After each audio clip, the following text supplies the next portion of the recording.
La incógnita que hoy nos reúne es quizás la pregunta más importante de esta época. ¿Estamos asistiendo al fin de la libertad?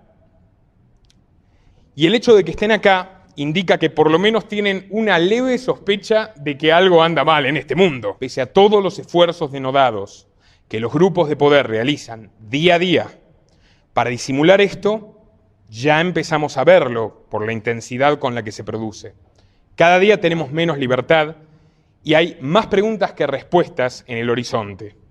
Los medios de comunicación, pese a esto, sin importar su supuesta tendencia política o editorial, las universidades, los gremios científicos, que no son lo mismo que la ciencia, sino los gremios de científicos, y otros tantos grupos de poder insisten día tras día en convencernos de que vivimos en el mejor de los mundos posibles.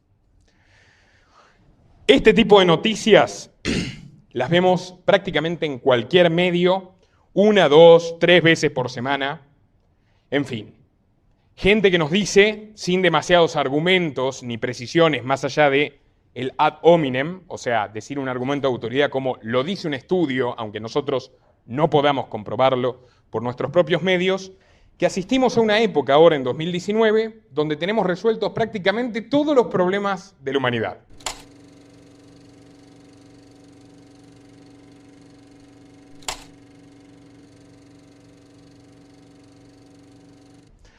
O sea, nos dicen permanentemente que ahora se vive más que nunca, que ahora hay mayor prosperidad material para todo el mundo, que hay menos pobres, que hay menos indigentes, que hay libertad de expresión, democracia, transparencia. En fin, nos pintan un mundo semimaravilloso o como poco nos dicen, bueno, antes estábamos peor. Y esto tiene que ver con un nuevo ídolo de multitudes, que es el Dios progreso.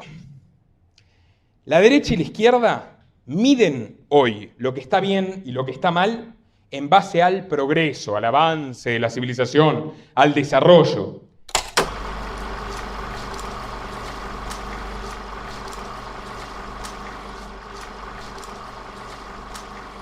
Y terminan siendo por momentos palabras huecas, pero mucha gente se las cree y la que no se las cree a veces se mantiene indiferente. Antes de adentrarme en este tema, quiero decirles que esa idea, la de que vivimos en el mejor de los mundos posibles, es bastante antigua.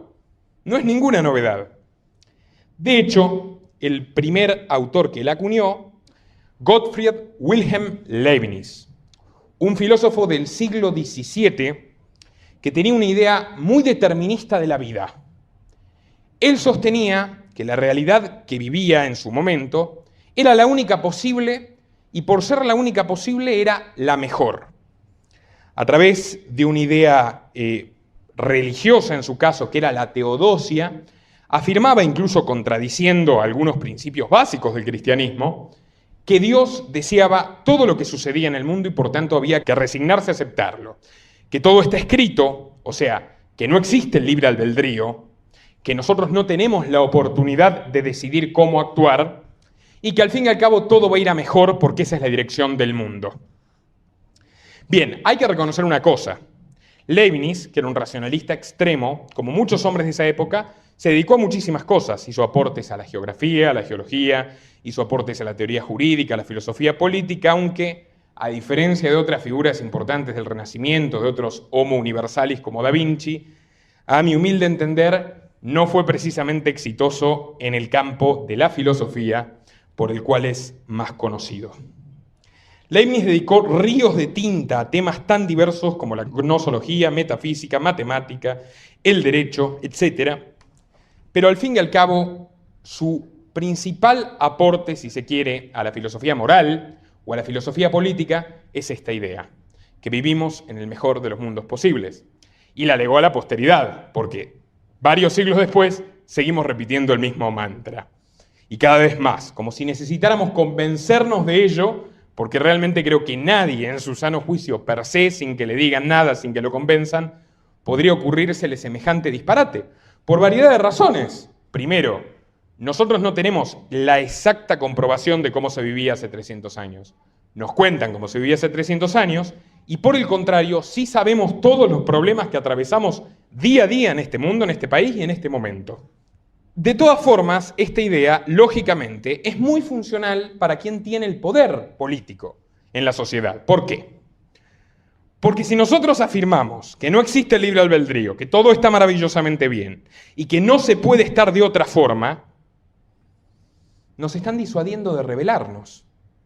O sea, no puede pasarse siquiera por nuestra cabeza la idea de que las cosas estén lo suficientemente mal como para actuar determinadamente para que la realidad cambie. Y por curioso que parezca esa reflexión, que es muy conservadora si se quiere, porque tiene que ver con conservar el orden de las cosas y que todo se mantenga como está, es una idea que curiosamente también está presente en la obra de Karl Marx, que si bien es un filósofo posterior y el padre del socialismo, también tenía esa afirmación de que el futuro está escrito, el socialismo es inevitable y básicamente todo está justificado por el fin último de llegar a ese camino.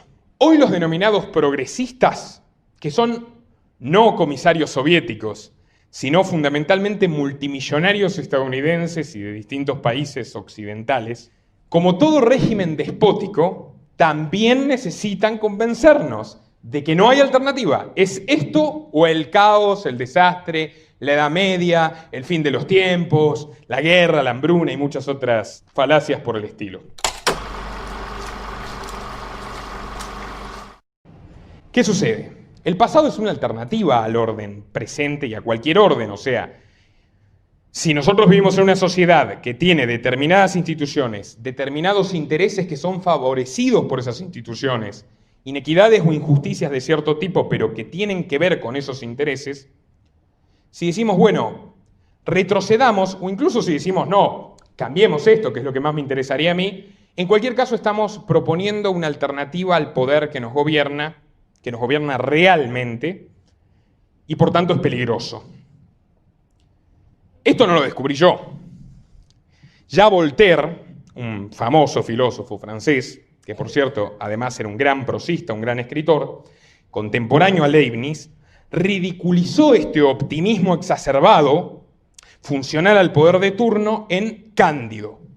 Una divertida novela filosófica que se las recomiendo porque es se puede leer bastante gustosamente, digamos, tiene una prosa muy, muy digna, donde a lo largo de distintos episodios, el joven Cándido, junto a su tutor Pangloss, el doctor Pangloss, un filósofo que encarna a Leibniz en ese libro, atraviesan muchas aventuras, ¿no? Aventuras desastrosas incluso. Y Pangloss, o sea Leibniz, permanentemente dice, bueno, está bien, no importa lo que suceda, una catástrofe natural, una injusticia brutal, bueno, tenemos que estar satisfechos porque esto podría ser peor y al fin y al cabo estamos en el mejor de los mundos posibles. O sea, se burla permanentemente de esto y bueno, para ilustrárselo, quiero compartirles mi pasaje favorito de esta obra. Cuando se acercaban a la ciudad, Cándido y Pangloss se toparon con un negro tumbado en el suelo, al que le faltaban la pierna izquierda y la mano derecha. «Dios mío», dijo Cándido, «¿qué haces allí, amigo mío, en tan terrible estado?» «Estoy esperando a mi amo, el señor Van der Burg, el famoso comerciante», contestó el negro. «¿El señor Van der Burg», dijo Cándido, «te ha tratado así?» «Sí, señor», dijo el negro, «eso es lo habitual. Como única vestimenta nos dan un calzón de tela azul 2 veces al año. Al que trabaja en las azucareras y la muela le pilla el dedo, se le corta la mano. Al que huye, se le corta la pierna. Yo he vivido ambas situaciones. En Europa se come azúcar a ese precio, el de la sangre inocente. Sin embargo, cuando mi madre me vendió por 10 monedas en la costa de Guinea, me decía, «Querido hijo, bendice a nuestros ídolos, adóralos siempre, harán que vivas feliz. Tienes el honor de ser esclavo de nuestros señores blancos y con ello procuras la felicidad de tu padre y de tu madre. Qué lástima, no sé si conseguí hacerlos felices, pero ellos no consiguieron que lo fuera yo. Los perros, los monos y los loros son 1000 veces menos desgraciados que nosotros. Los curas holandeses que me han convertido repiten todos los domingos que nosotros somos hijos de Adán, los blancos y los negros. No busco explicaciones genealógicas, pero si esos predicadores dicen la verdad, todos somos parientes. Sin embargo, debéis admitir que no se puede tratar de peor manera a los parientes. «Oh, Pangloss», exclamó Cándido, «tú no habrías sospechado semejante espanto. Se ve que no tendré más remedio que renegar de tu optimismo. ¿Será que realmente no vivimos en el mejor de los mundos posibles?» «¿Qué es el optimismo?», preguntó el negro.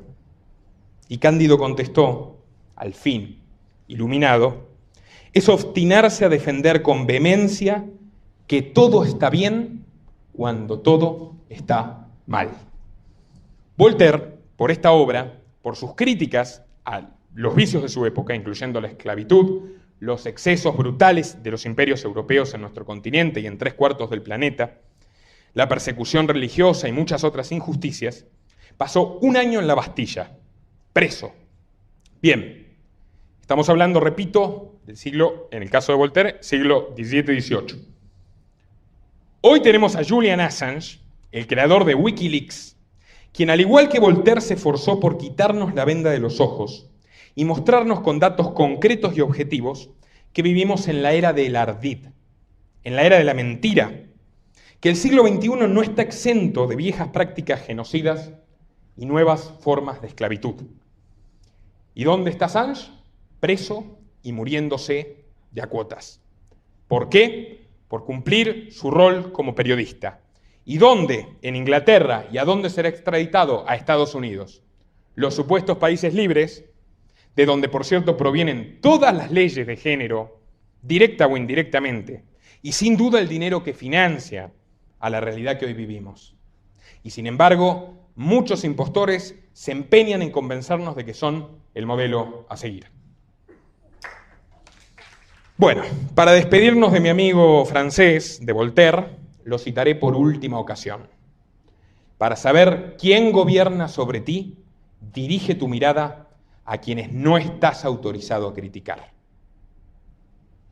Entonces, sabemos que en el 2019, o por lo menos quienes nos molestamos en investigar a fondo estas cuestiones, pagamos los impuestos más altos de la historia, pero no solo en Argentina, también en todo el mundo. Los estados han alcanzado proporciones gigantescas y aún así no les alcanza lo que nos extirpan a nosotros y necesitan más. Necesitan deuda, por ejemplo.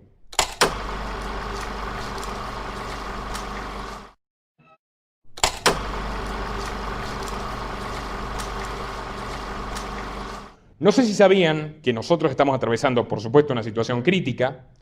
La deuda en Argentina representa el 80% de nuestro Producto Bruto Interno, la deuda externa. Pasó más o menos del 20% al 80% en estos últimos 3 años. Es una barbaridad, el Producto Bruto Interno es toda la riqueza que se produce anualmente en este país. Sin embargo, para nuestro país del tercer mundo, porque es lo que somos, una colonia lamentablemente,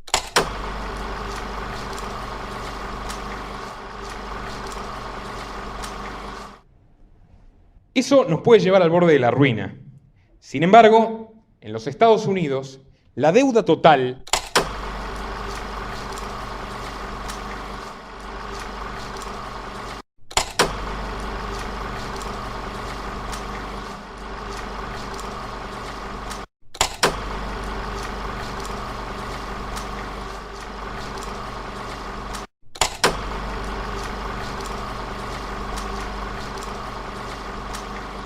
triplica el Producto Bruto Interno, y esa es la misma cifra promedio a nivel mundial.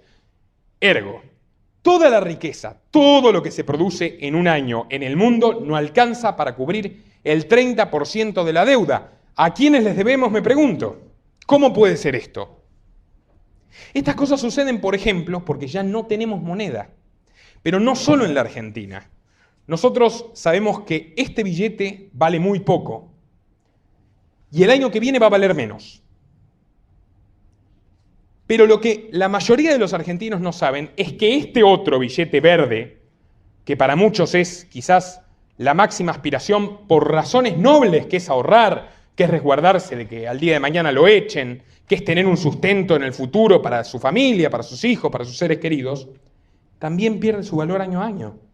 Por supuesto que en una tasa menor, pero el dólar no está respaldado en nada. El dólar, desde 1971 a 1973, ya dejó de estar respaldado en oro. Y a consecuencia de ello, hola muchacho, a consecuencia de ello, todas las monedas del mundo que se respaldan en dólares, así mismo, le gustan los dólares al muchacho también, todas las monedas del mundo que se respaldan en dólares dejaron de tener un sustento material. Voy a ser claro, antes, cuando un gobierno emitía moneda, tenía que tener cierta cantidad de oro como reservas para respaldar esa moneda. O sea, no existía la maquinita y los políticos, que porque se les ocurre que tienen que gastar en lo que fuera, imprimen moneda y generan inflación. Ahora, ¿qué sucede? Cuando Estados Unidos pierde la guerra de Vietnam, luego de 10 años, donde aspiraban terminar con todo en 2 meses y no les salió bien e incluso perdieron y se tuvieron que retirar humillados en el contexto de la Guerra Fría, empezaron a acontecer grandes cambios en el poder estadounidense. Desde el secretario de Estado Henry Kissinger, que pasó de gobierno a gobierno, representó y representa a la élite mundial que está por detrás de los políticos, sugirió varias ideas para solucionar este problema que desafiaba el liderazgo de los Estados Unidos en Occidente. Una de ellas fue, para pagar los costos brutales de la guerra, los costos que el gobierno estadounidense tuvo que pagar por una guerra brutal y genocida que no llegó a buen puerto, eliminar el patrón oro. Algo que se venía haciendo gradualmente, y ya era una idea de Inglaterra también, pero se llevó a cabo precisamente en 1971. El dólar pasó a estar respaldado en confianza. O sea, se los traduzco. Esto es una estafa. Todas nuestras monedas son una estafa. Y esto es parte de un plan de dominio. Y el sistema es insostenible y hay cierta conciencia entre los dueños del sistema que es insostenible. Entre otras cosas porque la tecnología avanza muchísimo, pero no en beneficio de la humanidad, como nos quieren convencer, no necesariamente, sino destruyendo, por ejemplo, puestos de trabajo a un ritmo mucho más acelerado del que se crean. Por tanto, surge la necesidad de reducir a la población. O sea, sobra gente para los dueños del mundo. No necesitan que la gente viva contenta y demás, y haga su vida, lleve adelante su proyecto, pueda tener una propiedad privada, pueda llevar adelante su proyecto de vida con libertad. Necesitan básicamente que estén justitas las personas que hacen falta para llevar adelante su proyecto de poder.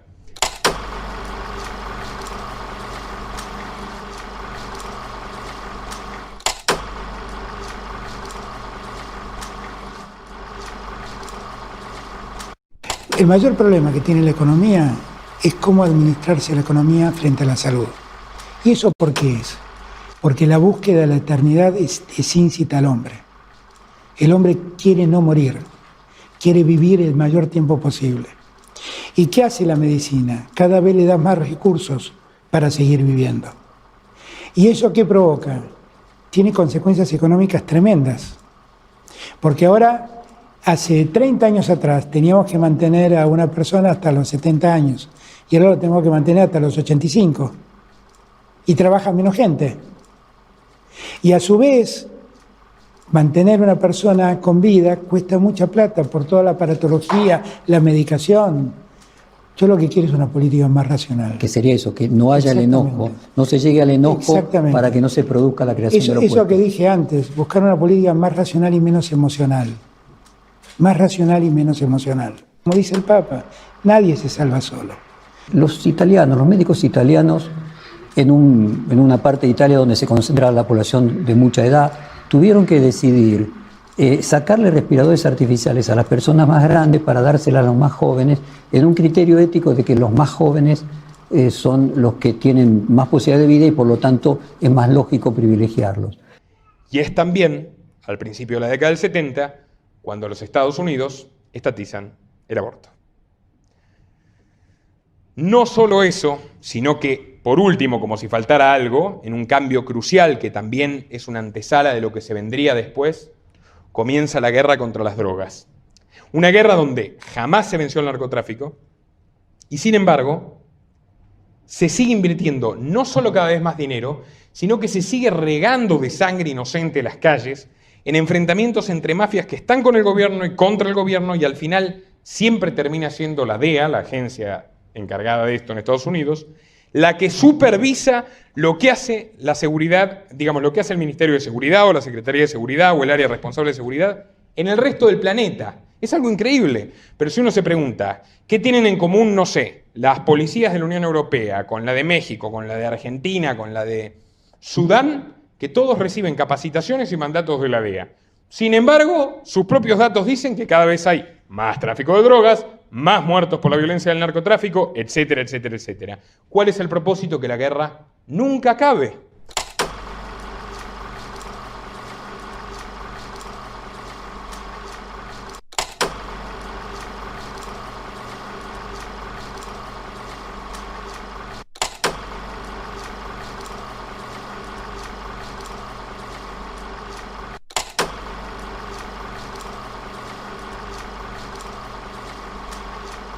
¿Por qué razón? Porque una vez que perdieron Vietnam dijeron, es mejor tener enemigos que nosotros podamos controlar, porque la guerra, como todo en este mundo, es un negocio. El Military Complex, que son las empresas relacionadas no solo a la producción armamentística, sino también a la producción del acero, por ejemplo, las petroleras que proveen combustible fundamental para la guerra moderna, hoy en día las tecnológicas que producen los drones,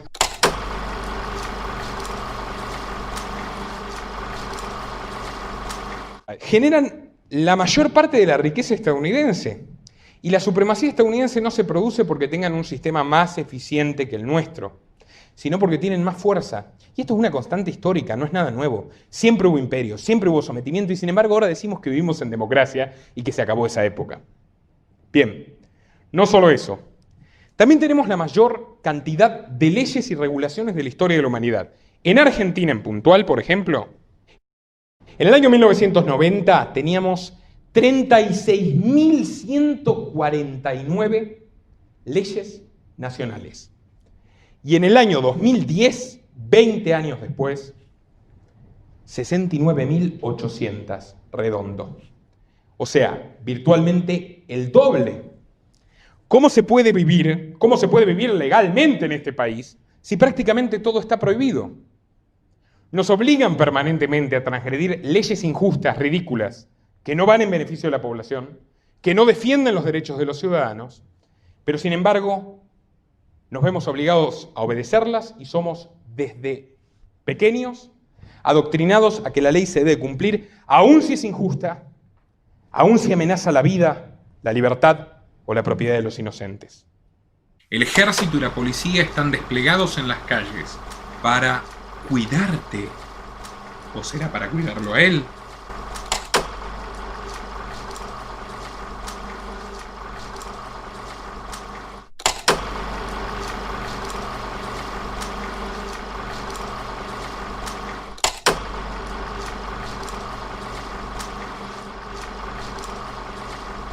Este canal depende exclusivamente de tu apoyo. Para que siga siendo posible, por favor, entra al link de Patreon en la descripción y realiza tu donativo desde tan solo $2 por mes. Desde Argentina, dona en pesos y con el medio de tu preferencia a través de Mercado Pago. El día de hoy somos vigilados por métodos más perfectos e infalibles que los que pudieron imaginar los reyes más ambiciosos o incluso el peor de los dictadores soviéticos. La censura se ha generalizado y perfeccionado como nunca antes, y esto basta con ver cómo desaparece absolutamente cualquier contenido que dispute la ideología oficial.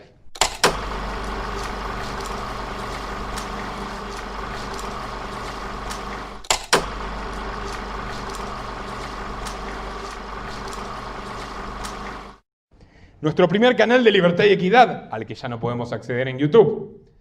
¿Cuántos comunicadores alternativos han sido censurados? ¿Cuántas cadenas de noticias? Facebook eliminó la página de Telesur, sencillamente porque le parece que Telesur promueve intereses contrarios a los de Facebook. YouTube canceló 2 veces las cuentas de Hispan TV. Google ya no permite promocionar ni a RT, ni a Hispan TV, ni a nadie con su sistema publicitario. Y a su vez es el monopolio que controla todas las búsquedas de Internet. Por tanto, ya Internet no se parece en nada al sitio libre que en algún momento parecía ser. Siguen existiendo guerras, y esto es lo más interesante y es la causa por la cual Julian Assange está preso y, según el último comunicado de Wikileaks, la organización que fundó, está siendo asesinado de a cuotas, internado desde el primer día que entró en la cárcel, luego de pasar 7 años recluido en la Embajada de Ecuador en Londres, precisamente para no correr ese destino. ¿Qué nos mostró Julian Assange? ¿Cuál fue el primer gran hallazgo de Wikileaks? Que en la guerra de Irak, que no sé si la recuerdan porque no pasó tanto tiempo, hasta yo la recuerdo que tenía 10 años, 9 años.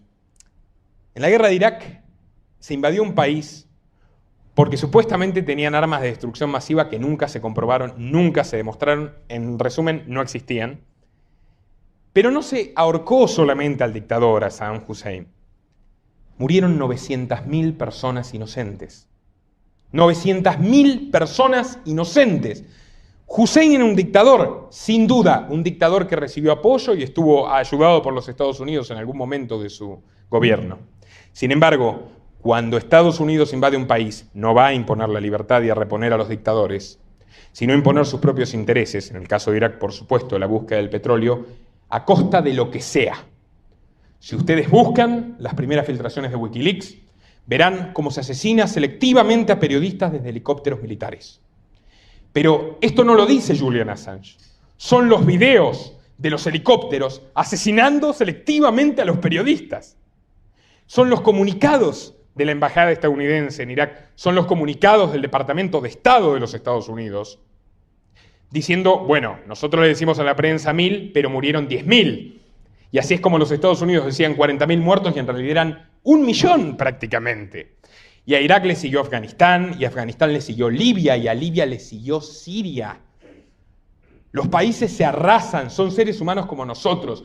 Y es curioso, y esto también, ahora lo vamos a tratar, cuando se habla de los atentados terroristas islámicos donde mueren 2, 3, 5, 10 personas en Europa, son noticia en todo el mundo.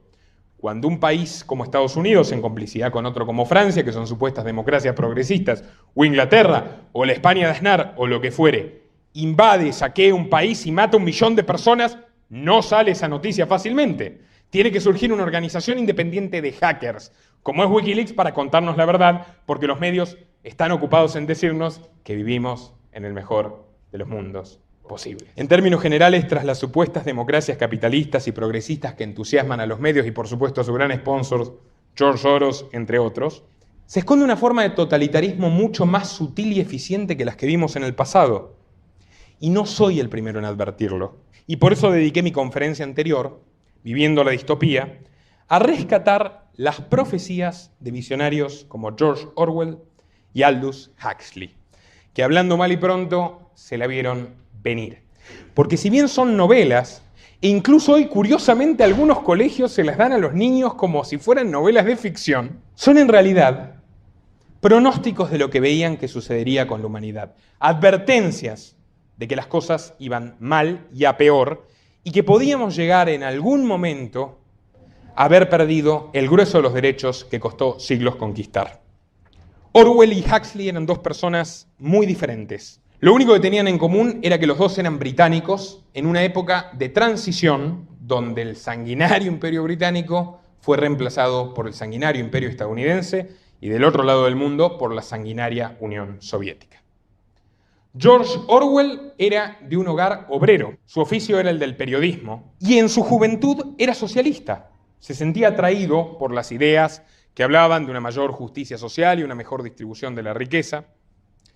Primero socialdemócrata, después simpatizó con el comunismo y trabajando en la BBC, la principal agencia de noticias de Inglaterra hasta el día de hoy, fue enviado como corresponsal a la Guerra Civil Española, en la década del 30. Y Orwell pudo ver en primera persona cómo los comunistas no solo masacraban inocentes, sino que masacraban a sus propios aliados. Por ejemplo, a Buenaventura Durruti, un líder anarquista. Siendo además comunistas y socialistas el gobierno y ostentando la superioridad militar en su día, perdieron la guerra por matarse entre ellos y robar hasta lo último que quedó disponible. Orwell ya había escrito en ese entonces un libro que se llama Mi Guerra Civil Española, donde dice: yo sabía que los medios omiten la verdad, pero no sabía que eran capaces de inventar realidades exactamente opuestas a las que sucedieron. Años después, en 1948, escribió 1984. Una novela distópica que anticipaba que para ese año el mundo no iba a ser para nada parecido al que conoció Orwell en su juventud, iba a ser aún peor.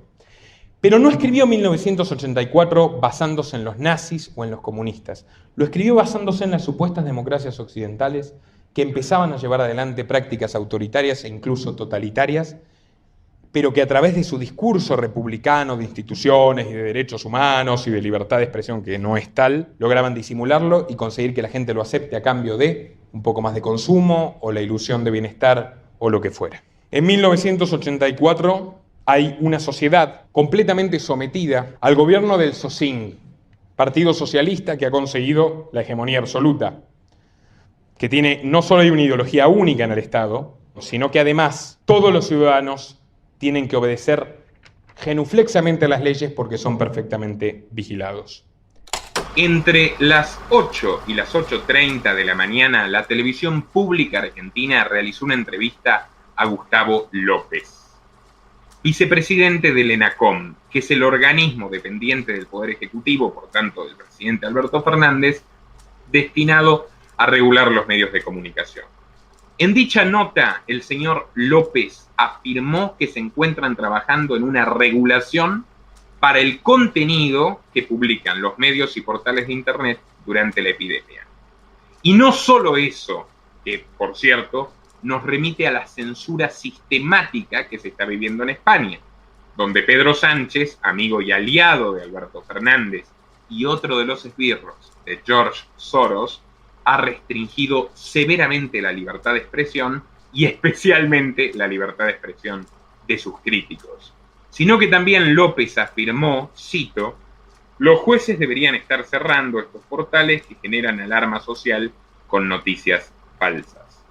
Tal y como advertimos en este mismo canal en el programa titulado Confesiones de Alberto y Secretos del Bufón, en la Argentina ya se está deteniendo e iniciando causas penales contra diversas personas que han difundido información que el gobierno considera oportunamente falsa. Algunos de los conceptos que Orwell trata en el libro, en esta sociedad que él imagina como lo contrario a una utopía, eso es la distopía. No es el sueño de lo mejor que podría suceder, sino la pesadilla de lo peor que nos puede pasar. Y él anticipa que para implantar una dictadura totalitaria en Occidente van a tener que acudir, por ejemplo, a un mecanismo de adoctrinamiento que se llama doble pensar en el libro. ¿Cuál es el gran lema de la sociedad que pensaba Orwell? La ignorancia es la fuerza, la guerra es la paz, la libertad es la esclavitud. O sea, las palabras deben necesariamente perder su significado para poder perpetrar un proyecto totalitario, porque si no tenemos palabras y no tenemos definiciones claras, nos es muy difícil pensar, y si nos es muy difícil pensar, es muy fácil que seamos sometidos. Y hoy me pregunto, en vista a la realidad, teniendo un señor que se dice liberal y apoya corporaciones oligopólicas que no compiten, teniendo a señores que se llaman comunistas o socialistas pero son financiados por bancos,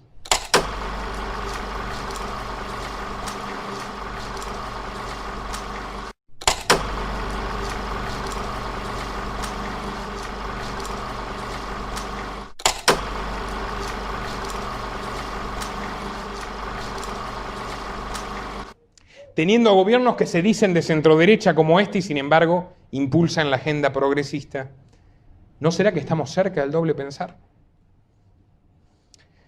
Otro de los elementos característicos de la perversión de la lengua, que pensaba Orwell que era indispensable, repito, para perpetrar esa dictadura atroz, es lo que en el libro llama Newspeak, neolengua, la modificación del lenguaje. En la novela, una de las cosas que inquietan al personaje principal, Winston Smith, una persona del común, profundamente insatisfecha con la vida que lleva, pero que se ve obligada a fingir, por supuesto, que está muy contento con el sistema en el que vive para no terminar mal, es la modificación no solo de las palabras, sino la eliminación de ellas. Hay una unidad administrativa de ese gobierno totalitario que, por ejemplo, programa eliminar la palabra libertad. Porque si eliminamos la palabra libertad y ya no podemos nombrar la libertad, va a ser difícil discernir ese concepto. Y 3 o 4 generaciones después, sencillamente no va a existir la necesidad de libertad. En esta época, poco a poco, y casi de una manera que nos puede producir entre asco y risa, se han ido suplantando el significado de las palabras y de las frases por otro que suena más elegantemente, más sutil, más suave, ¿no? Más progresista, políticamente correcto.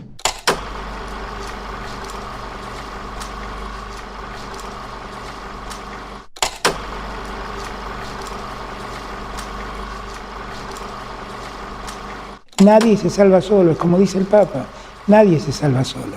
Por ejemplo, no hubo un proyecto de estatizar el aborto, hubo una ley de interrupción voluntaria del embarazo. Hoy hablamos de violencia de género y es un concepto totalmente reciente. Hay un estudio que demuestra que en el año 2008 solamente hubo 3 noticias en los principales diarios de la Argentina que utilizaron el término violencia de género. Y en lo que va del 2019 hubo 738. Fíjense cómo se empieza a instalar un concepto que es completamente errado, porque el concepto de violencia de género, y esto lo pueden buscar porque es así mismo como lo definen las feministas, alude a que cualquier delito cometido contra una mujer es por razón de su sexo, de ser mujer. O sea, no tiene que ver ni con que hay delincuentes en todas partes, no tiene que ver con motivaciones de envidia, de odio, lo que fuere, no. A las mujeres se las mata por ser mujeres y por tanto la violencia de género es unidireccional.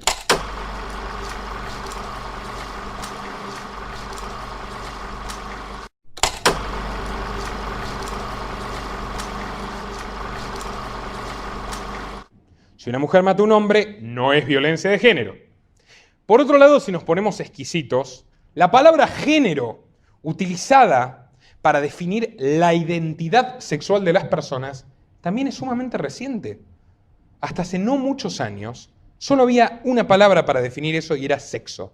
Se podía ser hombre o mujer, se podía ser hombre heterosexual o hombre homosexual, o mujer heterosexual o mujer homosexual, pero no, nadie se le ocurría en su sano juicio decir que existen 112 géneros, que es lo que hoy afirma la Organización Mundial de la Salud, que viene a ser más o menos como el Ministerio de Salud del mundo. Como el Ministerio de Salud del mundo. Como el Ministerio de Salud del mundo.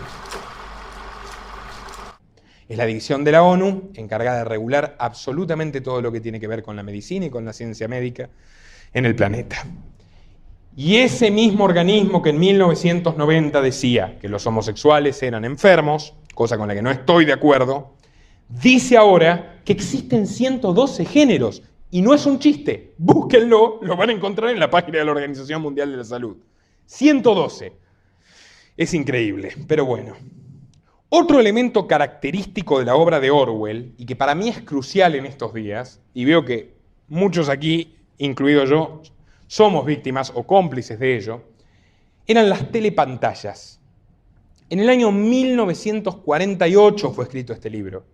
No existía, o por lo menos no estaba generalizado el uso de la televisión de uso doméstico. Pero Orwell profetizó que para poder controlar perfectamente a los ciudadanos, por supuesto, no se les puede permitir que tengan intimidad. O sea, no puede haber ningún lugar donde no entre el Estado.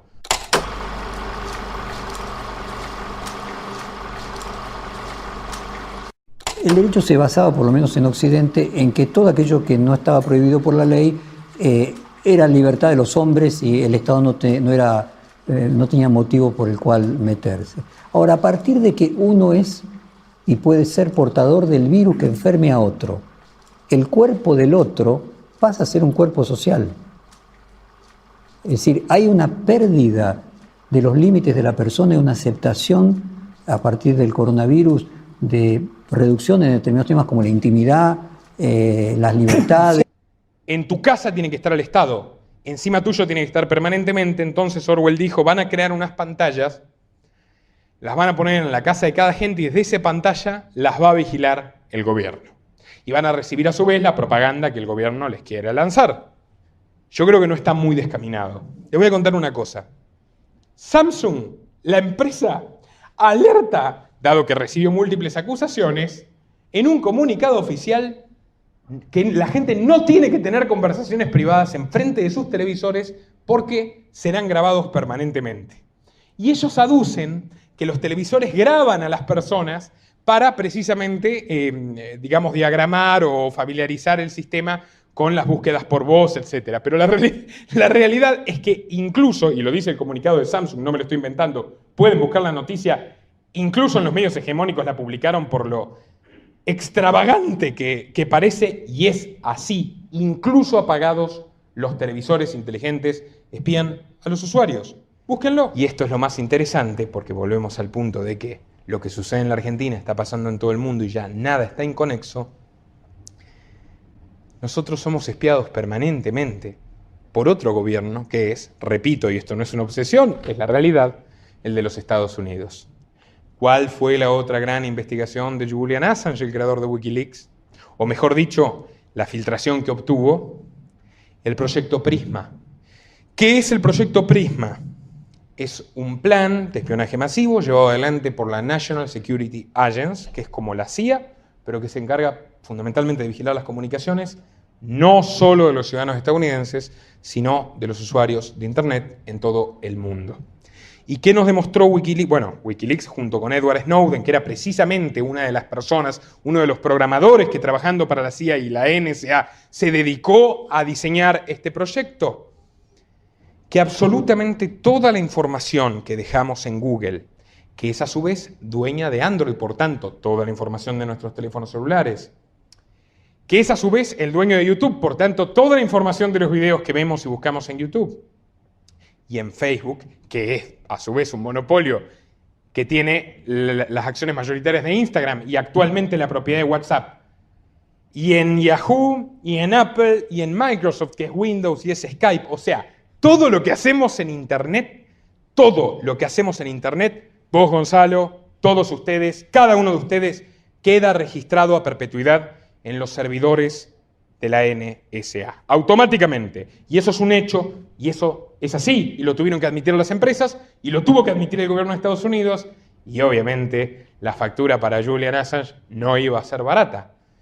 ¿Por qué lo hacen? No solo para dirigirnos publicidad segmentada, o sea, basada en toda la información que tienen de nosotros. ¿Cuál es la información que tienen de nosotros? Fíjense en cualquiera de sus celulares, en las aplicaciones, qué permisos les piden, cualquier aplicación. Permiso a la cámara, permiso al micrófono, permiso para acceder a la agenda de contactos en muchos casos. Geolocalización, Android la tiene por defecto. Nosotros podemos tener el celular apagado y de todas maneras Google sabe exactamente dónde estamos. O sea, tiene que estar sin batería para que no nos localice. Nuestros hábitos de conexión, cuando nos conectamos, pero ¿qué buscamos? El contenido de nuestras búsquedas. Las conversaciones que tenemos con los demás. Todo lo que hacemos en el teléfono está, o en la computadora o en donde fuera, está registrado a perpetuidad. No solo para enviarnos publicidad basada en lo que compramos, en las películas que vemos, en la música que escuchamos, en nuestras simpatías políticas, hasta en lo que miramos para reírnos, sino por supuesto para conocernos mejor de lo que nos conocemos nosotros mismos. Por tanto, es mucho más fácil controlarnos si saben hasta el último detalle de nuestra intimidad. Y es masivo. Y claro que no hay un empleado de la NSA que está buscando las conversaciones de la señora, por ejemplo. No, no es así. Hay robots, hay bots que detectan patrones y registran la información automáticamente. Ahora, la NSA tiene 700.000 personas con acceso a esa información, No es que son 3 tipos. Google tiene 40.000 empleados. La policía de Google tiene 700.000. O sea, claramente les puedo asegurar que hay una carpetita con mi nombre Y Gonzalo, por el camino que vamos, probablemente con el tuyo también.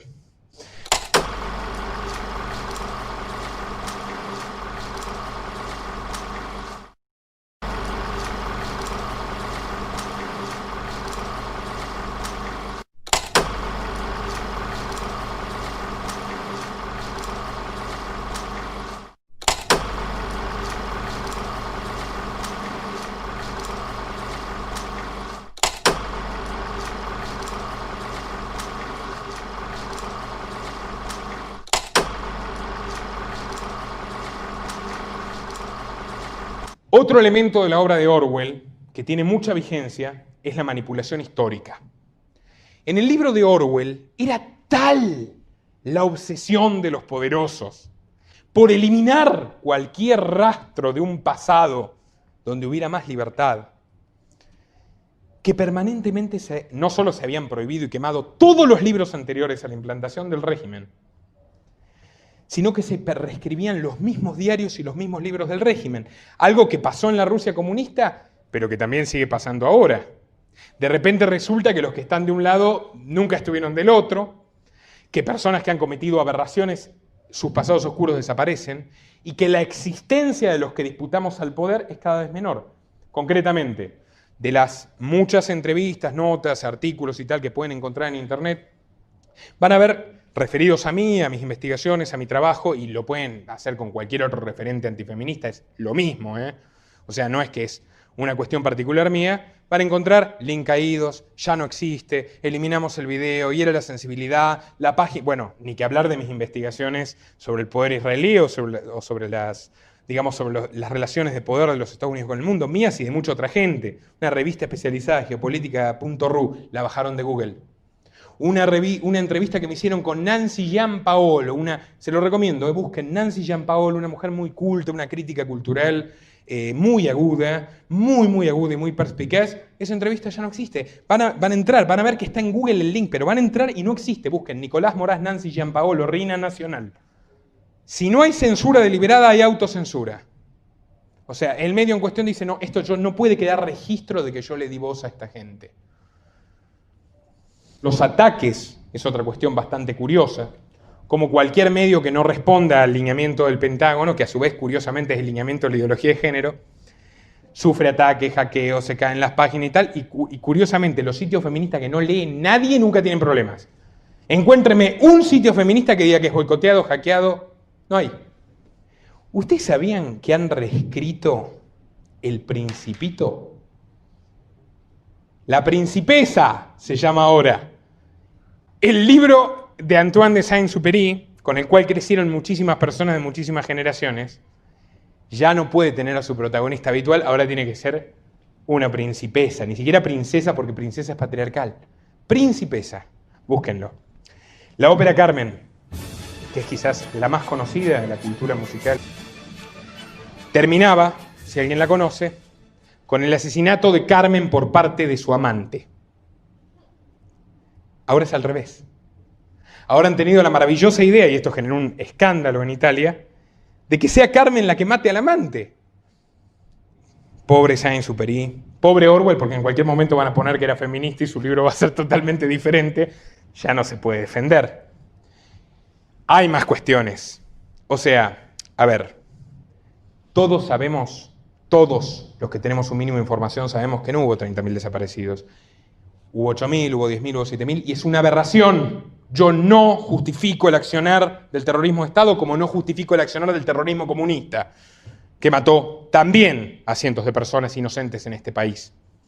Sin embargo, hay una ley en la provincia de Buenos Aires que exige que tengamos que decir que hubo 30.000, aunque no haya pruebas, aunque la CONADEP y el Nunca Más digan que había 7.000 y pico de personas, y en el terremoto de México en el 86 hayan aparecido unas cuantas, nosotros tenemos que decir 30.000. Insisto, repudio a la dictadura militar. Y la repudio entre muchas otras cosas, además de por todas las aberraciones cometidas, porque no hubo ningún jerarca montonero, y pónganselo a pensar, que haya caído en combate.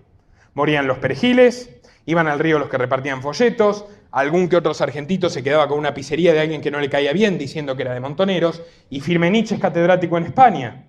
Y Vaca Narvaja vive en mi provincia y es millonario. Y Galimberti se murió siendo productor y empresario de la televisión.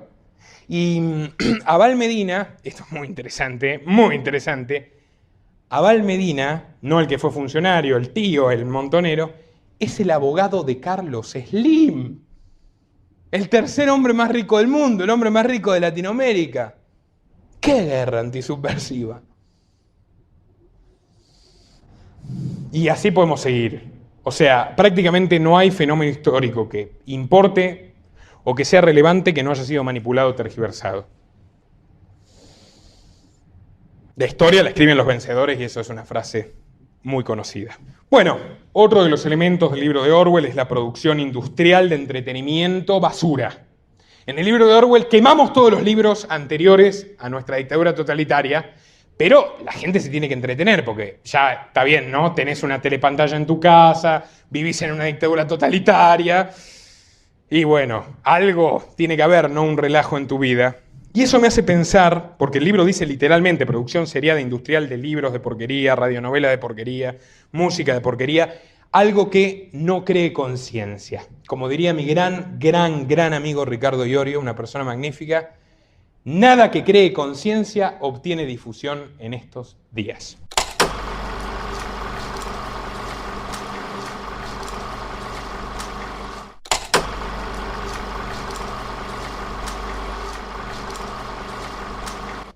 Y me pongo a pensar en lo siguiente, no sé si lo sabían.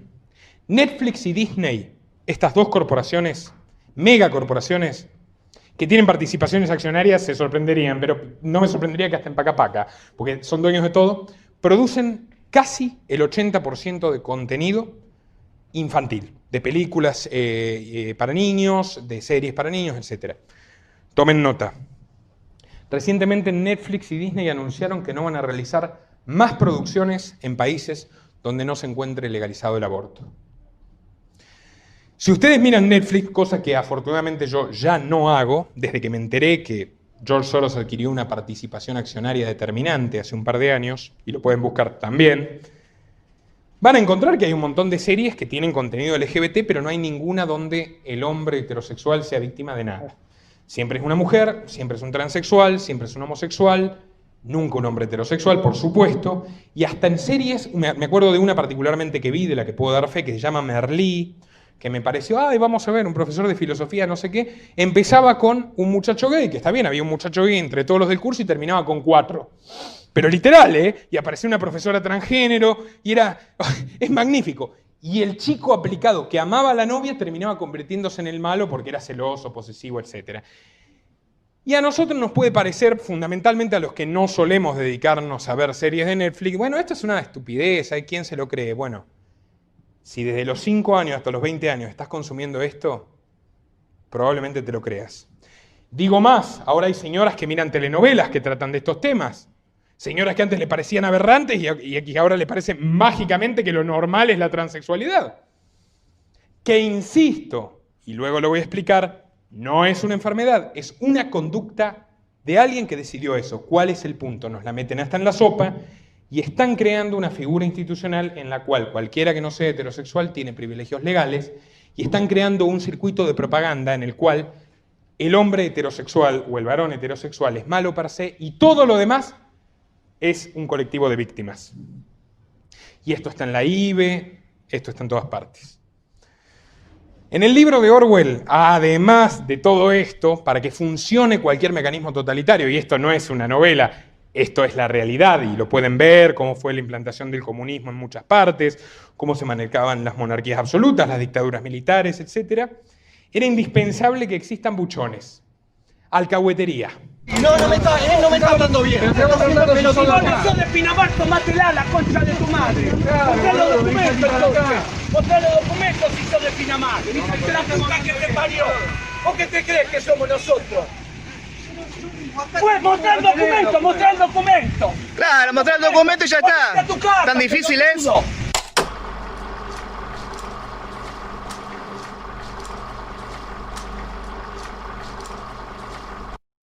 Y entre los alcahuetes, cómplices del gobierno que denunciaban al vecino por no cumplir con alguna de las 12.500 millones de leyes, que por ejemplo tenemos ahora, destacaba una organización juvenil de mujeres, repito, 1948. una organización juvenil de mujeres llamada la Liga Antisexo. Un grupo de mujeres jóvenes profundamente compenetradas con los principios del SOSIN, del Partido Socialista Único que gobernaba todo en la distopía de Orwell, que se dedicaban ¿a qué? Precisamente a perseguir el sexo por placer entre hombres y mujeres. Porque consideraban que la relación de amor y de intimidad que puede surgir entre un hombre y una mujer es subversiva. Nada que escape a la planificación estatal puede ser tolerado.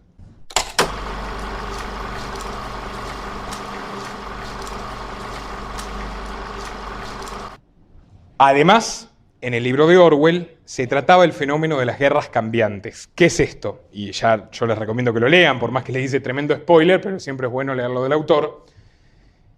El gobierno totalitario, que a su vez lo vamos a ver después, era un gobierno supranacional, tenía un enemigo que era Asia, otro gobierno totalitario que él imaginó, supranacional, que después era el aliado. Y cuando se hicieron aliados, ¿qué hicieron inmediatamente? Borrar los diarios, borrar los libros que hablaban de ese pasado, y nunca nadie supo ni por qué eran enemigos ni por qué eran aliados, sencillamente lo eran. Y si bien nuestro país no tiene una guerra, quiero hacerlos reflexionar en lo siguiente. ¿No les sorprende esta vertiginosa campaña electoral? Tenemos un señor que era opositor, y de hecho era el jefe del bloque opositor en el Senado, y ahora es el candidato a vicepresidente. Tenemos otro señor que era el peor detractor de Cristina Kirchner, y ahora es el candidato a presidente de Cristina Kirchner, y la lleva como vicepresidenta. Tenemos a otro señor que se escindió del kirchnerismo y que ahora forma parte, y bueno, eso se lo podemos aplicar a cualquier grupo político, partido político. Y lo más raro es que a la gente ya no solo no le sorprende, no le interesa e incluso ni siquiera mella su apoyo a esos candidatos. O ni se acuerdan o ni quieren acordarse, pero el caso es que el adoctrinamiento está funcionando bastante bien. La última cosa que me gustaría destacar del libro de Orwell, antes de pasar al de Huxley y los puntos en común, es el de las autobombas. En el libro de Orwell había un estado de guerra permanente. Había un enemigo permanente y siempre estaban en guerra. Porque para mantener una población sometida de esa manera hay que decirle hay un peligro exterior y nosotros te estamos defendiendo. Como les digo, cambiaban de enemigo, pero guerra había siempre. Y curiosamente las bombas caían siempre que había algún problema más o menos que podía llegar a empezar a desestabilizarse un poco la situación de dominio del régimen. Siempre mataban inocentes y nunca un gran funcionario gubernamental. Y esto me recuerda concretamente algo que se llama Operación Nordhus. Y lo pueden buscar porque hasta la Wikipedia, como le digo yo, la Wikipedia, contiene información al respecto. La Operación Nordhus es un proyecto presentado por las más altas autoridades de los Estados Unidos al presidente en 1962. Que ya, bueno, había sido trabajado con anterioridad en la gestión de Eisenhower, etc. ¿Y en qué consiste la Operación Nordhus? Que ha sido desclasificada. O sea, esto el gobierno de Estados Unidos lo admite, no lo niega. Ahí ven, un classified. Fue desclasificado, es un archivo oficial. El proyecto consistía en lo siguiente. Como era necesario justificar una invasión a Cuba para los intereses del complejo militar industrial, no precisamente para el de los ciudadanos norteamericanos, los generales tuvieron la brillante idea de decir, bueno, presidente, tenemos una idea, por ejemplo. ¿Qué pasa si derribamos un avión civil tripulado por estadounidenses y le echamos la culpa a los terroristas cubanos? Eso es lo que dice la Operación Nordhus. Literalmente es eso lo que dice la Operación Nordhus. Una de las principales investigadoras de Wuhan, Chen Liqi, una viróloga que tiene más de 132 artículos del coronavirus, que hace una de las entrevistas a Nature cuando aparecen los primeros infectados en Wuhan, llama la atención que ella ya en un reporte en la revista Virus en 2019 ya habla sobre, ¿no es cierto?, que esta pandemia, sobre los riesgos de esto ocurre, y escribe un paper que se llama Filovirus, anticuerpos de filovirus reactivos, que lo escribe en una revista que se llama Neglex Tropical Disease, un día antes de la aparición de los infectados. Y cuando uno baja ese paper y lo revisa y ve quién lo financia, llama mucho la atención de que ese paper está financiado por el Departamento de Defensa norteamericano y el Armas de Destrucción Masiva. Y por supuesto no podemos además llamar la atención que el 2018 George Soros hace una inversión importante en una empresa llamada Grifols, que es precisamente esta empresa invierte un par de millones de dólares y es la empresa que en este momento es la principal beneficiaria y productora de los kits de detección masiva del coronavirus y por lo tanto es una de las empresas que el mundo se está deprimiendo económicamente y George Soros mediante esta empresa está ganando mucho dinero. El ejército de Estados Unidos dijo, nosotros nos proponemos a derribar un avión civil con población estadounidense para echarle la culpa a los cubanos y justificar una invasión. ¿Se acuerdan del 11 de septiembre del año 2001? Una cosa muy interesante de la era de desinformación en la que vivimos, muy interesante y muy triste también, es que cuando alguien quiere buscar información sobre George Soros y sus manejos espurios, va a encontrar más fácilmente un blog donde hablen de los extraterrestres, los Illuminatis y los reptilianos, antes que la lista de aliados de la Open Society Foundation que yo revelé y absolutamente ninguno de los políticos involucrados negó. ¿Qué quiero decir? Que se mezcla en los pocos espacios donde hay información veraz que compromete al sistema con conspiraciones ridículas para luego decir, no, ¿qué es eso de que George Soros está implantando el feminismo en el mundo? Es una conspiración. ¿Qué es eso de que los bancos financian la ideología de género? Es mentira, ¿no? En realidad es una nueva forma de socialismo que nos azota. Sea socialismo, no sea socialismo, ya para mí las ideologías en ese sentido están muertas. Es un proyecto de poder global. Y esto, está el círculo de arquitectos por la verdad del 11 de septiembre, el círculo de ingenieros por la verdad del 11 de septiembre, el círculo de pilotos por la verdad del 11 de septiembre y absolutamente todos los profesionales intervinientes que no estaban contratados por el gobierno dijeron no pueden haber caído las torres por el impacto de los aviones, fueron detonadas, lo dijeron todos. Y uno de los investigadores, 3 días antes de dar una exposición pública sobre lo que él consideraba una verdad concluyente del autoatentado, se suicidó. Y mató a sus hijos también. La vecina, consultada, si no recuerdo mal, por ABC, una de las principales cadenas de televisión de Estados Unidos, dijo, él justo hoy me había pedido el auto, porque me dijo que tenía miedo que le hubieran puesto una bomba en el suyo. No creo que alguien que estaba preocupado porque le pongan una bomba tuviera muchas intenciones de suicidarse. Pero lo cierto es que se invadió Irak y murieron 900.000 personas y no había armas de destrucción masiva.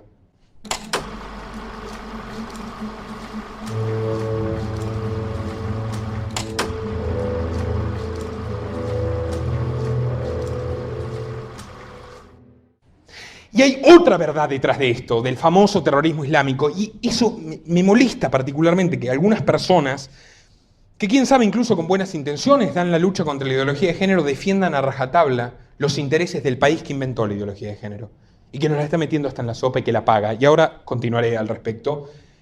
Pero, ¿ustedes sabían que el terrorismo islámico es un invento puramente occidental? Y es tan puramente occidental que van a encontrar que Al-Qaeda es una organización fundada en la década del 80 con patrocinio público de una comisión del Senado de los Estados Unidos. Busquen Al-Qaeda, Senado de los Estados Unidos, y van a ver que fue un invento de los estadounidenses, público. Buscaron a un saudí, a un empresario petrolero amigo de la familia Bush, que en aquel entonces era el vicepresidente de los Estados Unidos y había sido el jefe de la CIA, Bush padre, que se llamaba Osama Bin Laden, y lo pusieron a cargo de una organización armada y financiada por el gobierno estadounidense, por el Senado, por el Parlamento, para ser más exactos, para combatir la invasión rusa en Afganistán. Si alguien sabe básicamente historia, geografía, etnografía, va a saber que Afganistán y Arabia Saudita no tienen nada que ver, no solo no tienen un límite en común. Arabia Saudita es rica y petrolera, Afganistán es un país montañoso y bastante pobre, pero conveniente para pasar un gasoducto necesario para los Estados Unidos. Más allá de eso, el punto era disputarle a una moribunda Unión Soviética el poder del mundo, y por eso no tuvieron mejor idea que contratar y tratar como un héroe sistemáticamente, año tras año, al señor que luego llamaron la personificación del mal. Es más, otra vez voy a tener que citar a mi amigo Julian Assange y a Wikileaks, porque otra de las verdades incómodas que mostró Wikileaks es que esa señora, ícono del feminismo mundial, que todos los medios del mundo de izquierda y derecha decían que era una heroína, Hillary Clinton, cuando fue secretario de Estado de Obama, no solo que permitió el crecimiento de ISIS, sino que lo patrocinó activamente. Cuando la farsa de Al-Qaeda había terminado y se salieron con la suya, había que encontrar una excusa para invadir Siria. Y apareció una célula de Al-Qaeda misteriosamente financiada por venderle petróleo a Exxon y a la British Petroleum. O sea, las zonas controladas por ISIS le vendían petróleo a las principales compañías petroleras de Estados Unidos e Inglaterra. Me sorprende particularmente tomando en cuenta que ahora Estados Unidos quiere que nadie le compre petróleo a Irán, porque supuestamente Irán fomenta el terrorismo, pero ellos le compraban el petróleo directamente a los terroristas, con los que decían combatir. Hay un libro del periodista ruso de investigación Daniel Stulin que se llama Fuera de Control, donde documenta las transferencias bancarias que fueron realizadas por el gobierno de los Estados Unidos, trianguladas directamente a las cuentas de los terroristas islámicos. El abogado constitucionalista Glenn Greenwald, prestigioso columnista e investigador sobre temas de terrorismo, libertades civiles y privacidad, tiene un artículo en la revista Salón donde revela cómo el FBI se dedica a identificar dentro de las mezquitas de Estados Unidos a jóvenes potencialmente radicalizables y les deja las zonas liberadas y fomenta de mil maneras que realicen un atentado, porque los perjudicados del atentado no solo son civiles inocentes, sino que son doblemente perjudicados todos los ciudadanos del país en cuestión, porque para defenderlos del terrorismo le ponen cámaras hasta en el baño. Y esto pasa en Francia, siempre que hay un problema electoral hay un atentado, y el gobierno de turno se convierte en el héroe que defiende a la nación, y por suerte, gracias a la providencia realmente, nosotros no enfrentamos esa situación, pero no estamos tan lejos, ¿eh?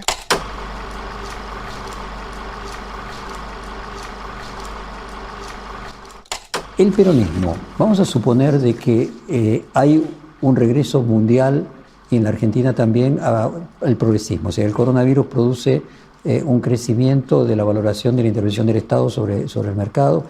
Hoy a la mañana hablábamos con el grupo de Puebla y estaba allí Alicia Bárcena, la directora de CEPAL, y yo planteaba esto, es la oportunidad que tenemos de hacer una economía más solidaria.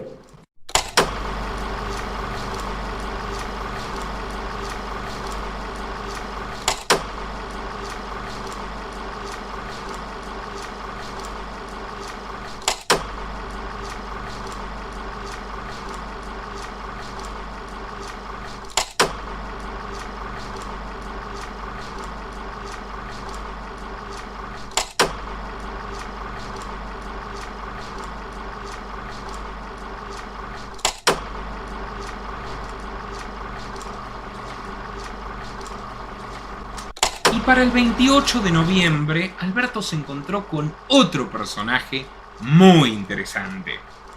Se llama Pier Paolo Barbieri, y aunque no parezca, es argentino. Barbieri no es economista ni licenciado en administración, es historiador graduado en Harvard, pero nada más recibirse, comenzó a trabajar en Soros Fund Management, donde trabó amistad con los hijos del dueño.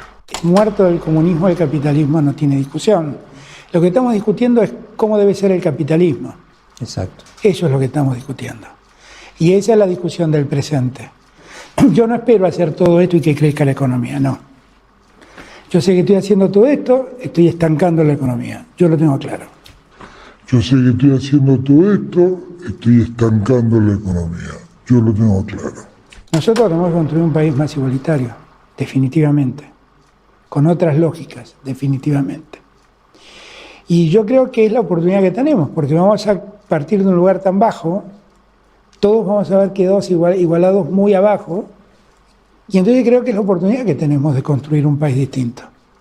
Entonces, si uno gobierna bien, la gente se aferra, a veces por desesperación, por necesidad, se aferra a ese que está haciendo las cosas como la gente espera. El opositor se queda solo hablando y explicando y la gente no lo valora, porque lo que siente es, acá hay un problema, uno habla y el otro hace.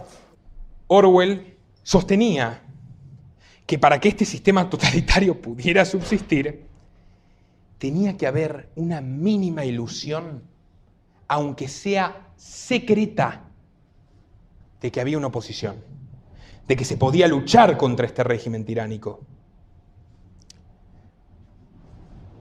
Y había justamente una organización clandestina que suscitaba la esperanza de esas poquitas personas a las que el adoctrinamiento no les terminaba de fundir el cerebro, como Winston Smith, el protagonista del libro. Esas organizaciones, ¿no? Esa organización, en puntual, la única oposición que había al régimen, era en efecto controlada por un agente del régimen.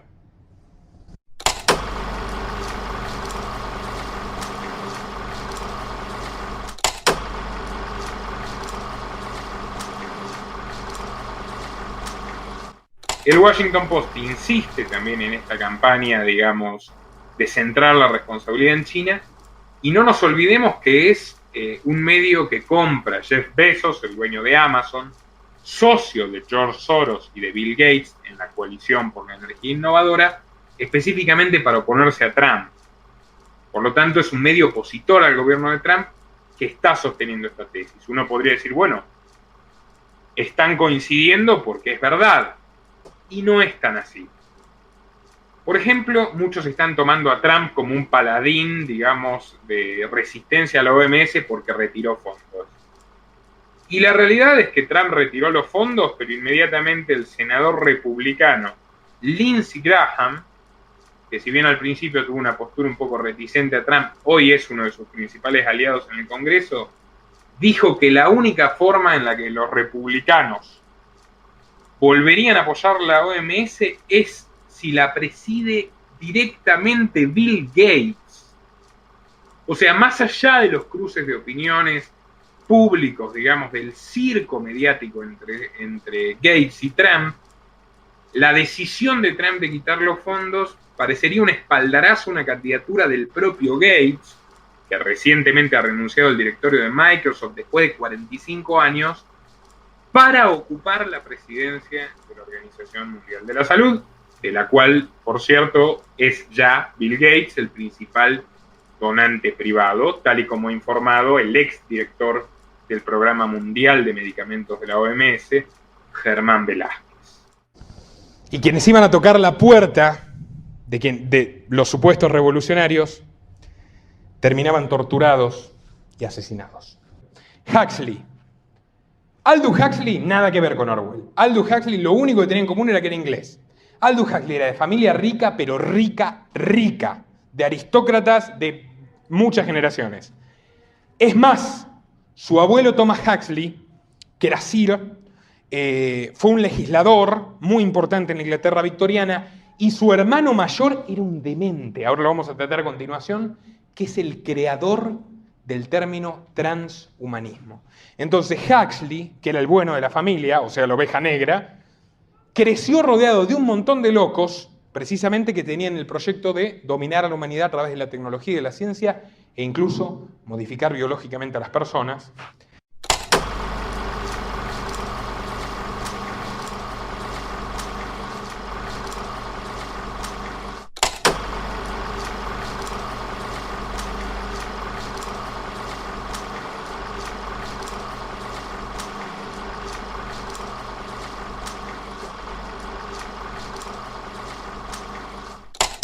Descubrirá que el señor Gates realizó, esto figura en la página de su fundación, la Fundación Bill y Melinda Gates, un donativo de $189,000 al Instituto Billwright, que es un organismo biotecnológico abocado a estudiar virus veterinarios en Inglaterra. Él realizó ese donativo en el año 2013 y en el año 2015 este mismo organismo patentó, y esto figura en el Registro Mundial de Patentes, una cepa de coronavirus bovino que es la más similar al que actualmente se traspasó de murciélagos a humanos. Nicolás, Nicolás, permite. Si quiere que le ponga un ejemplo puntual y concreto de cómo se puede beneficiar un inversor ante la depredación de una economía, está el del propio George Soros, afamado especulador, autodenominado filántropo, que buena parte del mundo sabe que lejos está de ser un amigo de la humanidad. Soros invirtió el año pasado $38 millones en acciones de la farmacéutica catalana Grifols, especializada en hemoderivados, y que hoy es una de las empresas que lidera el alza bursátil de las farmacéuticas, porque promete lanzar para julio un plasma anticoronavirus, del mismo modo que ya cuenta con un contrato para la realización de test con el gobierno de los Estados Unidos. Bueno, por poner un ejemplo, en la Argentina, donde se ha heredado una situación de deuda catastrófica y la economía en general ya presentaba una profunda recesión antes de que todo esto inicie, el confinamiento total que dispuso el presidente Fernández, amenaza con derribar 10 puntos el Producto Bruto Interno, llevándonos a una situación tan catastrófica como la crisis del 2001. Y el presidente Fernández se planteaba levantar la cuarentena para este lunes y todo el país esperaba al menos un levantamiento parcial. Sin embargo, de acuerdo a las revelaciones publicadas el sábado pasado, la información consignada es que George Soros lo llama y le ofrece apoyo financiero para la negociación de la deuda, la gestión de una nueva línea de crédito, a cambio de que mantenga el confinamiento. ¿Qué persigue Soros? Todos pensamos que lo mismo que hizo después de la crisis del 2001, donde él era uno de los principales acreedores de la Argentina. Comprar importante cantidad de empresas estratégicas, activos y tierras en el país, dado que el desplome económico le permitiría acceder a precios ínfimos a esos bienes. Ya sucedió en 2002, puede volver a suceder ahora, y esto aplica para todos los países donde estos grupos corporativos tienen influencia. Y eso le abrió muchas puertas a entender cosas que el común de la gente, incluso Orwell, no podía entender. Orwell no le da lugar a la ciencia, a la corporación científica en su libro, pero Huxley le da un papel central. Por eso cuando yo hablo de la realidad frente a estas novelas distópicas, digo que generalmente estamos en un punto medio, entre 1984 y Un Mundo Feliz. La novela de Huxley tiene un nombre interesante. En la novela de Orwell había gente desdichada. En la novela de Huxley, no. En la novela de Huxley también hay un estado totalitario mundial. Mundial. Punto en común. En el caso de Orwell son transnacionales. Hay 3 gobiernos en el mundo. En el caso de Huxley, Huxley dijo, no, acá va a haber uno. Abran bien los oídos. Había una razón para la felicidad de la gente. Y la razón para la felicidad de la gente en el mundo feliz de Aldous Huxley era que estaban drogados, pero no drogados por drogas prohibidas que persigue el Estado, sino por el Soma, que es una droga que suministraba el Estado absolutamente a todos para que se sientan permanentemente contentos, de que no hay nada de qué preocuparse, de que todo marcha de maravilla y está fantástico el régimen que tenemos. Y esto que les quiero mostrar es interesante. Miren, yo no soy ningún experto en química, pero veo cierto parecido entre esto y esto. Y la gente que sí sabe afirma que son estructuras moleculares más que similares. Esta droga, la metanfetamina, está prohibida en prácticamente todo el mundo, aunque fue también un invento de los laboratorios farmacéuticos, a los que nadie los penalizó por nada nunca. Esta otra droga se llama Ritalin. Es molecularmente muy parecida. Sus efectos en el organismo son muy parecidos. Sus efectos secundarios son muy parecidos. Sus afecciones a la salud por el consumo a largo plazo son muy similares. Porque básicamente son una sustancia casi idéntica. Mientras la metanfetamina está prohibida, 36% de los niños en los Estados Unidos en algún momento fueron sometidos a tratamientos con Ritalin. Si alguien vio Los Simpson, el capítulo donde Bart Simpson se convierte en drogadicto, es por el Ritalin. Y el Ritalin en Estados Unidos, vamos, a ver, en este país, ¿cuánta gente que conocen toma antidepresivos?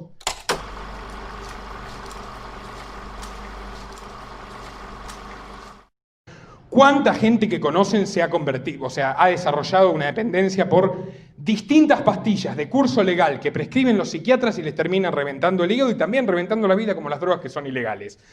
Yo no digo que esas drogas tengan que ser prohibidas, digo que es una hipocresía descomunal que haya unas drogas prohibidas y unas drogas legales, también incluyendo el alcohol, que genera mucho más muertes, por ejemplo, que la marihuana, sin ir más lejos. Y esto tiene que ver con el sistema, y esto lo sabe Soros. Hay drogas que no convienen y hay drogas que sí. El Ritalin conviene para disciplinar a los chicos. ese invento infame al que llaman trastorno del déficit de atención, a lo que toda la vida durante 5 milenios se dijo un chico travieso, ahora es un enfermo y hay que drogarlo. Para eso, para tener a un chico secuestrado, como también en todo el mundo ocurre, de los 5 a los 18 años, para ser adoctrinado por cosas que luego no recordará o solamente le quedarán las que tienen que ver con la disciplina, con obedecer, con no...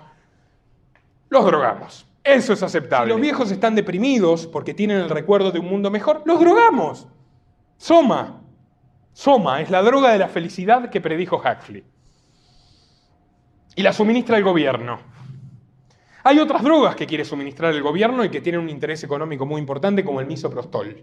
Por ejemplo, habrán oído nombrar del misoprostol, que es la droga abortiva, que ya estaban peleando los oligarcas de los laboratorios argentinos por quién conseguía la licencia monopólica para producirla.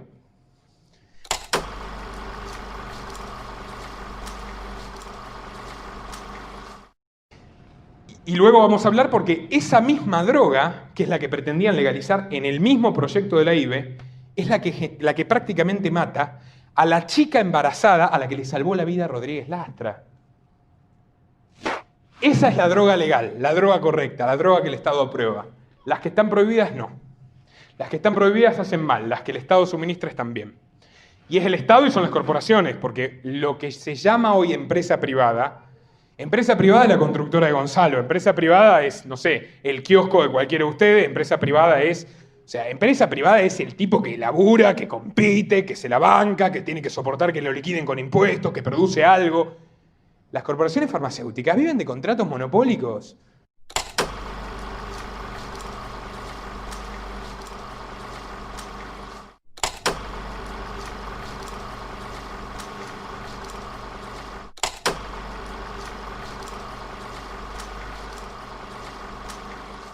Este canal depende exclusivamente de tu apoyo. Para que siga siendo posible, por favor, entra al link de Patreon en la descripción y realiza tu donativo desde tan solo $2 por mes.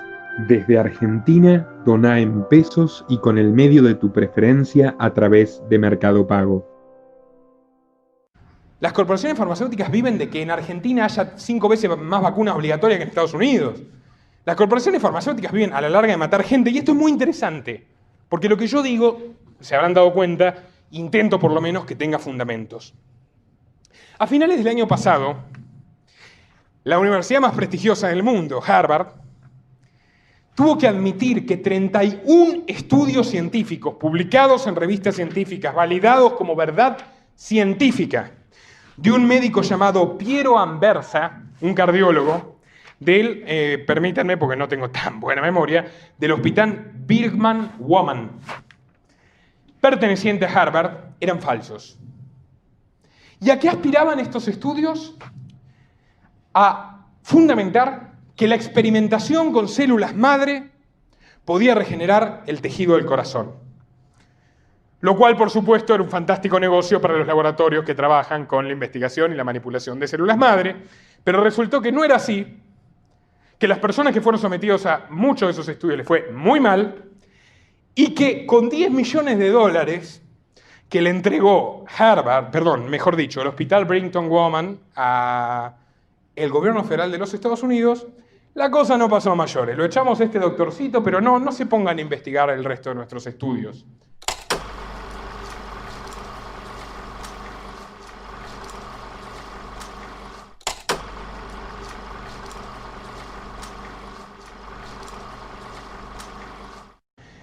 Y recién lo hablaba con los muchachos.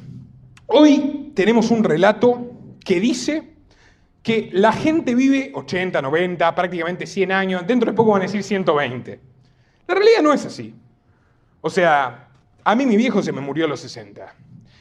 A mis mejores amigos, a unos mejores amigos que tengo a los 57. ¿Cuánta gente conozco? O sea, mi abuelo a los 54, ¿cuánta gente? Y no eran pobres, no eran indigentes, era médico mi abuelo. ¿Cuánta gente? ¿Cuántos cánceres hay ahora? Cáncer hubo siempre. ¿Cuántas enfermedades que no había hay ahora? ¿Cuántas enfermedades que no había hay ahora? Yo no hablo de lo que no sé, pero hay muchos estudios que cuestionan algunas estudios, incluso hay Nobeles que han cuestionado algunas de las hipótesis oficiales sobre el VIH, una enfermedad que hasta hace 35 años no existía.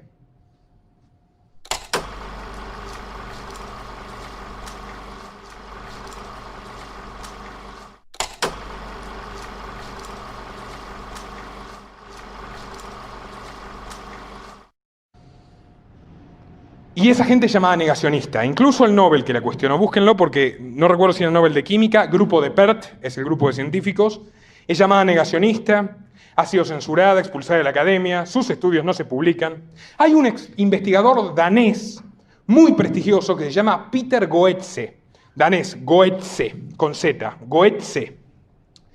Y hay un investigador catalán que afirma también, en coincidencia con Peter Goetze, que la tercera causa de muerte en el mundo son los fármacos.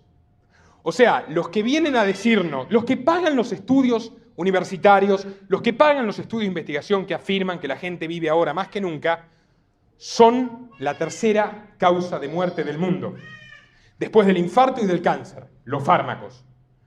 A ver, es lógico, si los fármacos, si esas mismas... Bayer creó la cocaína. Bayer creó la heroína.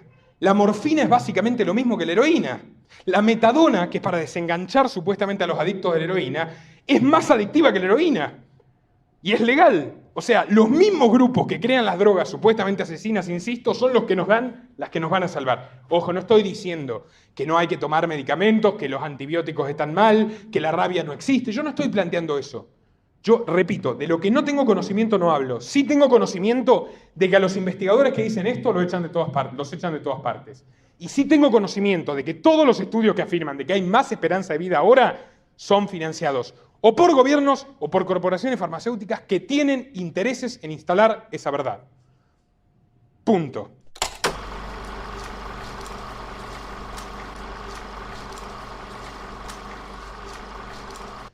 Si quieren preguntar cuestiones técnicas, está la doctora Chinda Brandolino y tienen posiciones contrarias que dicen que no, que sí, que las vacunas son maravillosas, los fármacos son maravillosos.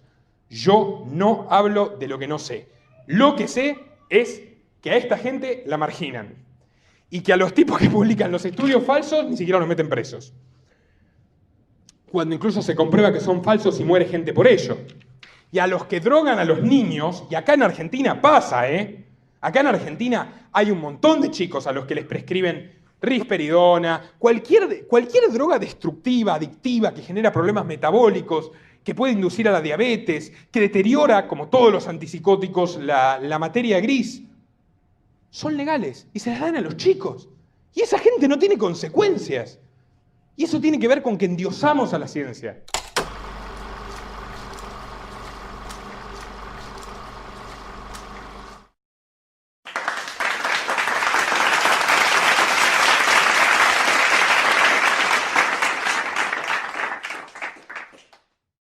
Reemplazamos el rol de los sacerdotes por el de los médicos.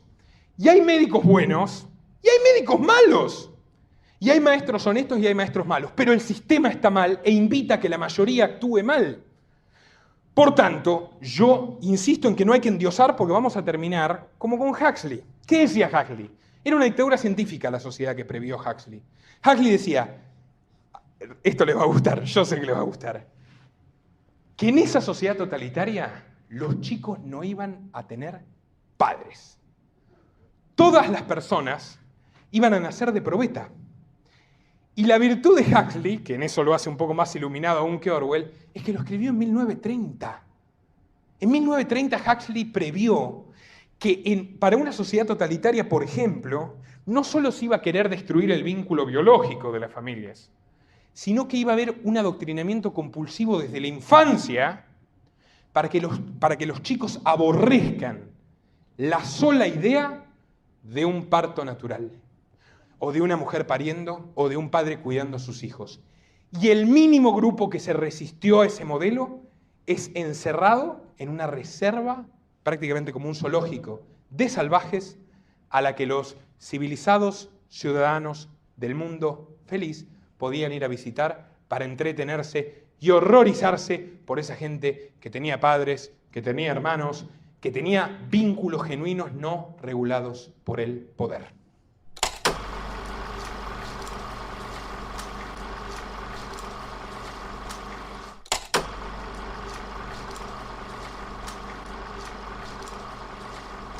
Yo no sé cuándo vamos a poder volver a darnos la mano. No sé cuándo vamos a poder volver a abrazarnos los argentinos. Huxley dice algo más. Huxley cree, a diferencia de Orwell, que dice, bueno, acá van a perseguir la libertad sexual totalmente, Huxley dice no. Van a generar un clima de promiscuidad, donde la gente crea que es libre sexualmente, para disimular que solo pueden tener relaciones entre los miembros de su misma casta. En el libro de Huxley solo van a tener relaciones sexuales entre quienes el gobierno quiera, y hoy en día parece que vamos en la misma dirección.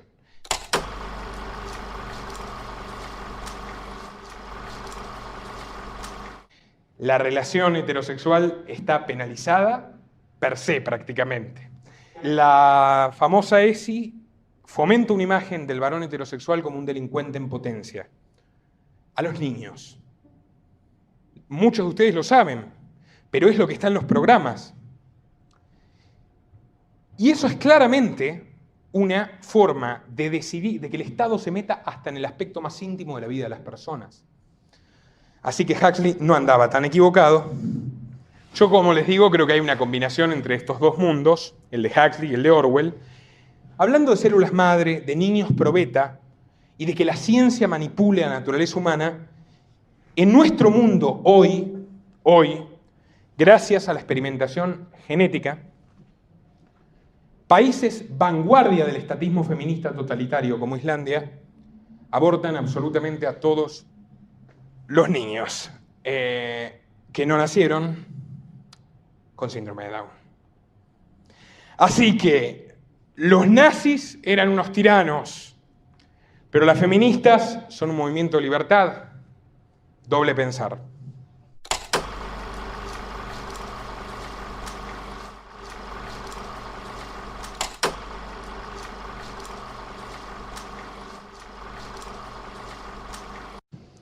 Y esto es así, y en Suecia es así. Y les voy a contar una cosa más. En nuestro país existen 20 centros de hormonización, 20 centros de hormonización por el momento, en la provincia de Buenos Aires, dedicados a cambiar el sexo de las personas. Y aquí dice que uno será para niños. Pero yo llamé y me tomé la molestia de investigar, e incluso ahora lo pueden encontrar en internet. Niños es de 9 años para abajo. Hay un centro de hormonización para chicos de menos de 9 años. Los otros 19, también con niños de más de 9 años, realizan el mismo procedimiento. ¿Qué significa esto? Padre progresista, como el sketch de Capusotto, el padre progresista, que quería una nena y tuvo un varón, a los 5 años le cambia el sexo. Y esta es la realidad de hoy de nuestro país. No es otro mundo, es el que estamos viviendo. Y yo me pregunto, esta gente que clama tanto por las violaciones y los abusos sexuales, ¿no es acaso un abuso sexual de consecuencias perpetuas castrar a un chico? Estoy de acuerdo que cuando sea adulto, si lo quiere hacer, lo haga, porque estoy de acuerdo con que la gente, si quiere, se suicide, que haga lo que quiera. No es mi tema. Mientras no afecte a los demás, que haga lo que quiera. Pero un niño, ¿quién tiene derecho a castrar a un chico? O sea, estamos todos locos. Es castración química y quirúrgica. Y nadie dice nada. ¿Saben qué es esta página? Para alguien que se le ocurra decirme conspirativo, el área de prensa del Ministerio de Salud de la provincia de Buenos Aires. Esa señora que tanto pegaron por instalarnos los medios como la mejor alternativa del oficialismo, María Eugenia Vidal, es la que anuncia felizmente que existen 20 centros de castración en este país. Otra cosa más, y si los adultos quieren hacerlo, que no lo hagan con mis impuestos. Y a lo que quería ir también es que los gobiernos globales tienen enemigos globales. Y ese señor que ven, lamentablemente la foto es de baja resolución, pero lo pueden buscar, pobre, encaneció joven, y creo que voy por el mismo camino, no porque sea tan heroico, pero sí porque tengo bastantes disgustos y ya me van saliendo mis canas pese a mis 24 años, es Julian Assange. Y les voy a contar algo de Julian Assange. Ya les conté que Julian Assange demostró que no solo hay guerras, sino que matan a 1 millón de personas, que todos nosotros somos vigilados, que Hillary Clinton recibía las órdenes de Soros, pero yo no les conté cómo persiguen a Julian Assange, porque es fantástico.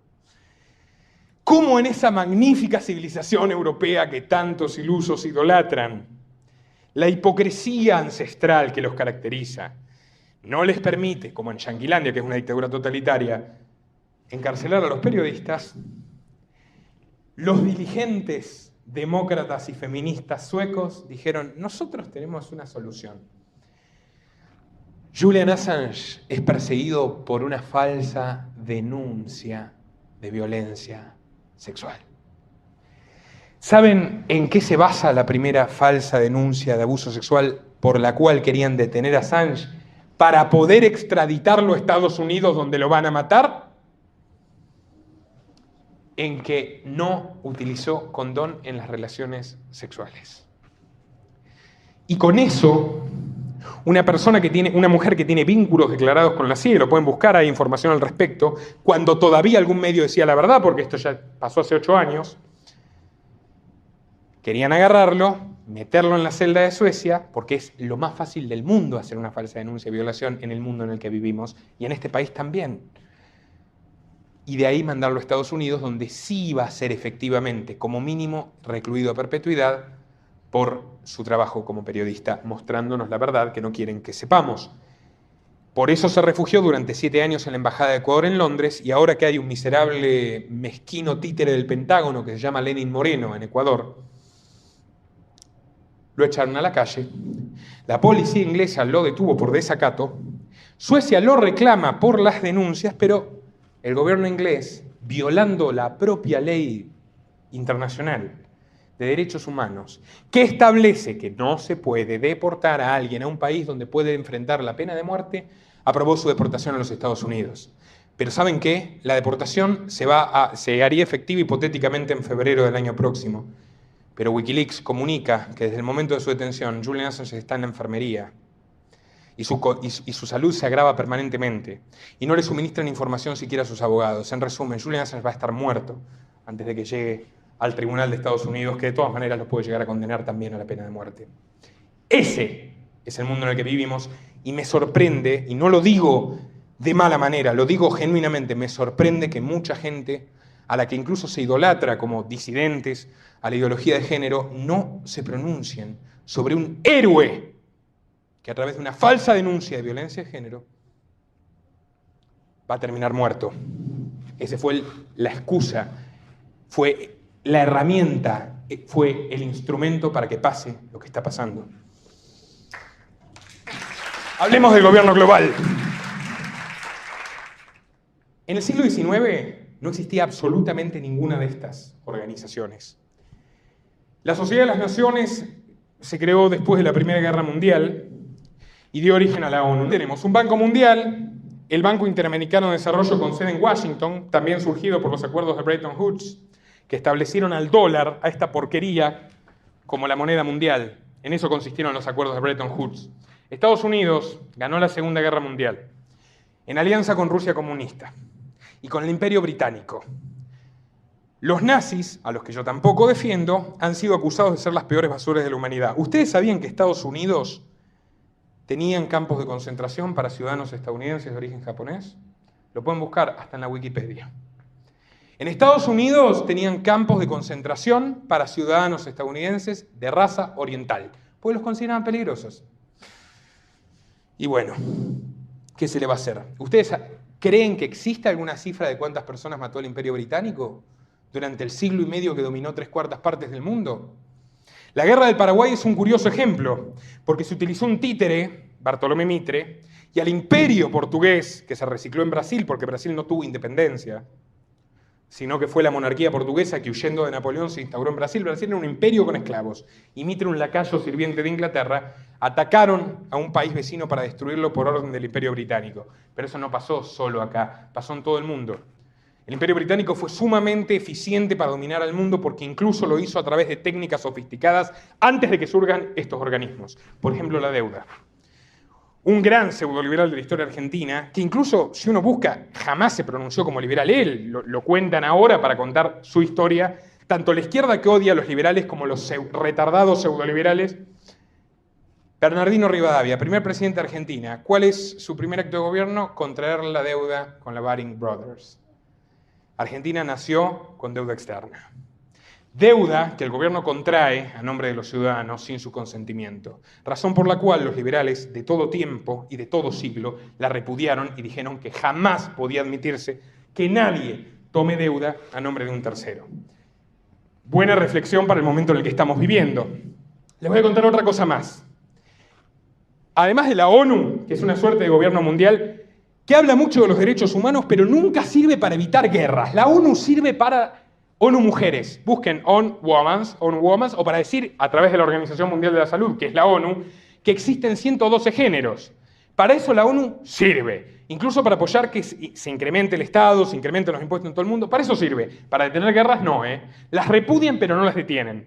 Critican a Israel, pero nunca hay ninguna sanción contra Israel, por más que sea un Estado racista, teocrático y genocida, de ocupación, porque no sé si conocen la historia de Israel, pero la historia de Israel es la siguiente. En 1948, el decadente Imperio Británico tenía una colonia que se llama Palestina, un país ancestral donde vivieron, y esto no lo niega nadie, árabes cristianos, árabes musulmanes, árabes no creyentes y hebreos, en paz durante siglos, pero tuvieron la gran idea, después de la Segunda Guerra Mundial, cuyo relato es una de las mayores farsas de la historia, de crear el Estado judío sobre un país que existía. Y para ello tuvieron que sacar de los pelos a la gente de sus casas. Y si ustedes buscan el video El hijo del general, por ejemplo, que es un activista, bueno, israelí, ya no sé si le quitaron la ciudadanía, hijo de un alto cargo militar israelí,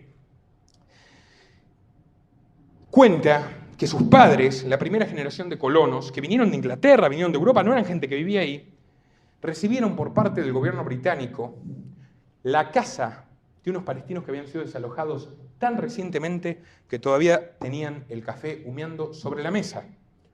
Imagínense que ustedes los sacan de sus casas a patadas, de los pelos, y los mandan a literalmente campos de concentración, y a lo largo de los años la Argentina se convierte en una proporción de tamaño menor a la de la provincia de San Luis. Y ahí queda el gueto de la gente a la que se le coarta el ingreso de medicamentos. Estos muchachos que están tan fanatizados con los laboratorios farmacéuticos, a los gazaríes no les dejan acceder a medicamentos.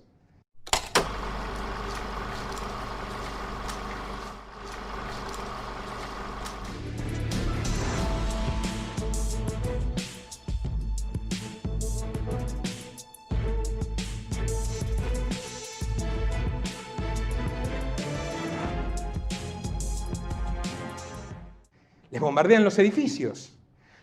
No son ciudadanos en Israel. Israel es un Estado teocrático, insisto. El sionismo es un nacionalismo religioso. Nadie dice nada. O sea, matan de a decenas de miles permanentemente hace 70 años. La población se redujo a la mitad. No los exterminan por la obstinación de ese pueblo heroico a seguir viviendo.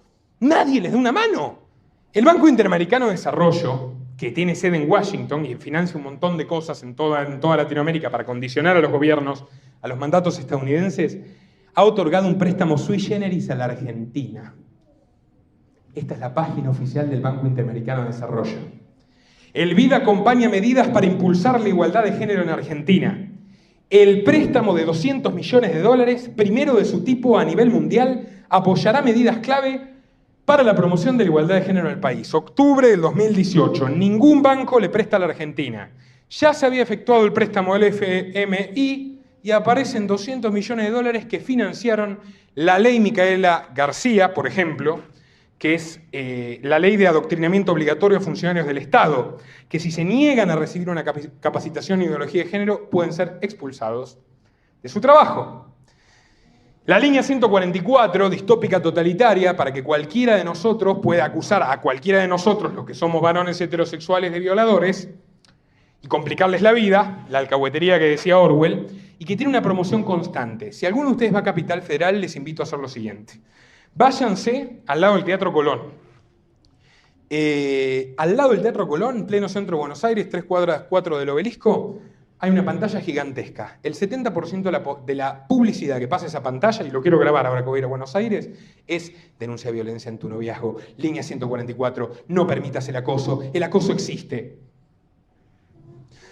Me parece que hay una clara estrategia para que nuestras fantásticas democracias defensoras de los derechos humanos impulsen políticas represivas y metan inocentes presos.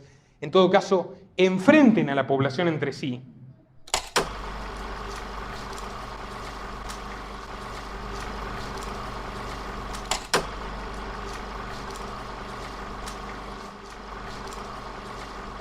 ¿En beneficio de quiénes? De esos politicastros que dicen que defienden distintos puntos de vista, se intercambian de partidos como figuritas de un álbum y cobran de los organismos de gobierno mundial y de los lobbies que están detrás de esos organismos. George Soros es el más descarado de los lobistas internacionales, pero está la Fundación Ford, que financió la primera cátedra sobre género en la Universidad de Berkeley en 1969, la Fundación Rockefeller. Todos, Bill y Melinda Gates, prácticamente ya no queda un oligarca en el mundo que no le interese patrocinar este programa de reducción de la natalidad, de enfrentamiento de la población, que aspira en última instancia a que la gente no tenga hijos, que si los tenga los mata, que si los tiene los castre, que nos odiemos entre nosotros y que no nos preocupemos por las cuestiones verdaderamente sustanciales, como que Estados Unidos mató 1 millón de personas en Irak, o que nuestro gobierno nos ha cuadruplicado la deuda de este país para impulsar esto. Y ahora quiero ir a la raíz de toda esta aberración que estamos viviendo, que es histórica y que es real. Es el positivismo. El positivismo es la creencia de que el único conocimiento útil o verdadero es el científico. Y está a su vez intrínsecamente ligado con el utilitarismo. El utilitarismo es la filosofía que propugna que nosotros no tenemos que actuar por el bien o por el mal, porque el bien y el mal no existen, sino por el principio de utilidad. Y esta filosofía, que floreció a la mitad del siglo XIX, de la mano de este señor, Auguste Comte, sorprendentemente no influyó solamente en un espectro político. Y les voy a decir más. Comte era discípulo de los socialistas utópicos. Antes de Marx había unos loquitos, Fourier y Saint-Simon, que eran millonarios franceses, y otro loco inglés, Robert Owen, que también era millonario, lo pueden buscar, eran industriales millonarios que tenían la idea de que al mundo le irían muy bien las cosas si el Estado pudiera controlar absolutamente todo. Porque esto de que el Estado se ocupe de las guerras, no, el Estado tiene que meterse en la educación de la gente, el Estado tiene que controlar la salud, el Estado tiene que controlar por supuesto, el Estado tiene que controlar la intimidad de las personas, el Estado tiene que decidir quién vale más y quién vale menos, por sexo, por raza, y esta ideología positivista, o mejor dicho, filosofía positivista, influenció al marxismo, que por el fin utópico y maravilloso del futuro donde la gente no tenga que trabajar, porque eso es lo que dice Marx. Después de la dictadura del proletariado, después de que hayamos matado a todas las personas que no se adapten a este maravilloso orden para la humanidad que es el socialismo, cuando creemos al hombre nuevo, va a imperar la felicidad, la gente va a tener que trabajar 1 o 2 horas por día y el resto lo va a dedicar al ocio. Eso dice Marx. No solo hace una gran semblanza del progreso, Marx, del Dios progreso en el Manifiesto Comunista que publicó con Engels en 1848, sino que en el libro primero del Capital plantea esto. Mi ideal es que en el futuro, gracias a las máquinas, gracias a la tecnología, gracias al progreso, bajo el socialismo, la gente no tenga que trabajar y viva una vida maravillosa. Y en eso se parece a Julian Huxley. ¿Se acuerdan que les dije que Aldous Huxley, el bueno, el que escribió Un Mundo Feliz, tenía un hermano psicópata? El hermano psicópata, Julian Huxley, su hermano mayor, biólogo, es el fundador del concepto de transhumanismo. El transhumanismo, y lo pueden buscar abiertamente, es la creencia de que a través de modificaciones biológicas se puede mejorar a la especie humana. Que a través de la tecnología y de la ciencia se puede mejorar a la especie humana. ¿Por qué? Porque el positivismo requiere indispensablemente que no creamos en la naturaleza humana. Si nosotros creemos en la naturaleza humana, como lo hicieron todos los padres del liberalismo, que de hecho son, a su vez, los fundadores de algo que se llama justnaturalismo, que es la creencia de que existe un derecho natural, nosotros le damos el poder al Estado de que diga qué es legal, qué no, qué es justo, qué no, qué nos pueden hacer y qué no. El justnaturalismo propugna que nosotros tenemos derecho a la vida por el mismo hecho de vivir. Es autoevidente. Que tenemos derecho a la libertad porque la naturaleza Llámele Dios, John Locke era cristiano, llámele la providencia, como otros liberales que eran deístas, no eran cristianos, pero ninguno era un ateo como cuentan que quería a la diosa ciencia. La naturaleza nos da el derecho a disponer de nuestro propio cuerpo y por tanto tenemos libertad. Nos tenemos que ser responsables de nuestros actos en consecuencia. Y como lo que nos diferencia de los animales es poder modificar a la naturaleza para servirnos de ella, tenemos derecho a la propiedad. Desde el momento que podemos agarrar un pedazo de tierra infértil y plantarle algo y después venderlo, intercambiarlo, es la lógica del orden espontáneo de la cooperación humana y acompaña a nuestra especie desde que apareció. El positivismo lo niega. No existen derechos naturales y no existe tal cosa como naturaleza humana. Es el Estado del brazo de la ciencia el que a través de la ingeniería social debe diseñar el mejor orden para los ciudadanos y debe diseñar el mejor camino para sus vidas. Julian Huxley, el Huxley malévolo, como le digo yo, dijo, y él era aristócrata inglés y por supuesto capitalista, no marxista, gracias al desarrollo tecnológico, dentro de muy poco tiempo la gente no tendrá que trabajar más de 2 horas al día y por la eficiencia de las máquinas se harán obsoletos los debates sobre el reparto de bienes, la democracia y el libre albedrío. Porque las máquinas pueden decidir mejor que nosotros. En los tiempos que corren, por lo menos me sentaría a pensar si lo que está pasando no tiene algo que ver con este proyecto de dominación de la humanidad que dice que el Estado y los grupos de poder, a través de la ingeniería social, pueden abolir la naturaleza humana. A través de la ingeniería social, pueden abolir la naturaleza humana.